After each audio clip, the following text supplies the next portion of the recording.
5 ಗೂಬೆ ಮತ್ತು 2 ತಲೆಯ ಹಾವಿನಿಂದ ಶ್ರೀಮಂತರಾಗುವ ಆಮಿಷವೊಡ್ಡಿ ಗೂಬೆ ಮತ್ತು 2 ತಲೆಯ ಹಾವನ್ನ ಮಾರಾಟ ಮಾಡ್ತಾ ಇದ್ದ 5 ಜನ ಆರೋಪಿಗಳಿಗೆ 7 ವರ್ಷ ಕಠಿಣ ಕಾರಾಗೃಹ ಶಿಕ್ಷೆ ಹಾಗೂ ತಲಾ 10,000 ರೂಪಾಯಿ ದಂಡವನ್ನು ವಿಧಿಸಿ ಮಧುಗಿರಿ ಸತ್ರ ನ್ಯಾಯಾಲಯ ಆದೇಶವನ್ನು ಹೊರಡಿಸಿದೆ.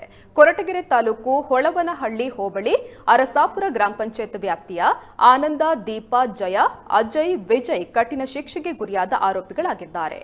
ಕೊರಟಗೆರೆ ತಾಲೂಕಿನ ಬಸ್ ನಿಲ್ದಾಣದ ಬಳಿ 5 ಬೆರಳಿನ ಗೂಬೆ ಮತ್ತು 2 ತಲೆಯ ಹಾವನ್ನ ಮಾರಾಟ ಮಾಡ್ತಾ ಇದ್ದ ಖಚಿತ ಮಾಹಿತಿ ಆಧರಿಸಿ ದಿಢೀರ್ ದಾಳಿ ನಡೆಸಿದ ಪೊಲೀಸರು ಕಬ್ಬಿಣದ ಚಾಕು, ರಾಡು ಹಾಗೂ ಕಾರದ ಪುಡಿಯನ್ನ ವಶಕ್ಕೆ ಪಡೆದು ಆರೋಪಿಗಳನ್ನು ಬಂಧಿಸಿದ್ದಾರೆ.